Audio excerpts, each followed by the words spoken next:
Now, quickly speak to us about the recent rise in the cases of cholera.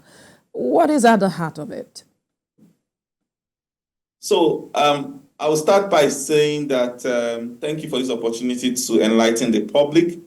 Cholera is, I am not surprised that there's a cholera outbreak.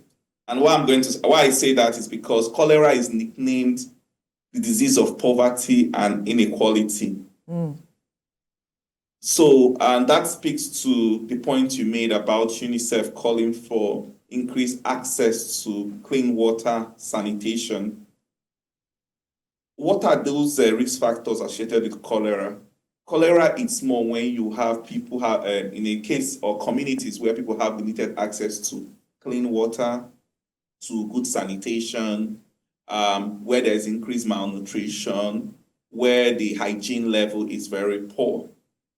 So you all know what is happening today.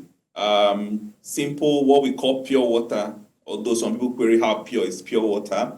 The cost is high, so people do not have, the access has reduced. Some people have, but more people are increasingly lacking access to even pure water. That's the would say the easier access, more accessible, purest form of water that most Nigerians have.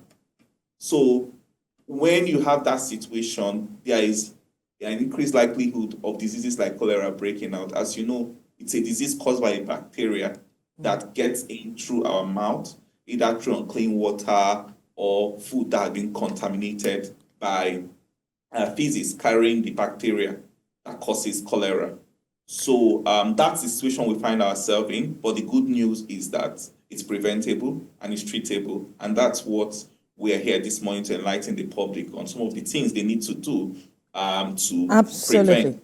Absolutely. And if I get you correctly, it's in the process of people perhaps finding a cheaper alternative to what to what was initially accessible.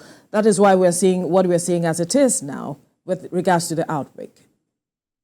Yes, very, very correct. Yes, it's that, because obviously, how can people get cholera? You get cholera when when you're taking water that has been contaminated, right? So if someone before could afford maybe any of those bottled water or sachet water that at least to a certain extent is pure, but right now because of the rising cost, they can't afford it, and he decides to then take water off maybe a pool of water or water that is not, you can't query its source, and maybe that water has been contaminated, maybe because of its handling, people did not wash their hands, someone who's maybe the hand got contaminated with the feces containing the bacteria, and then the person ingests that water, and then that's the spread of cholera.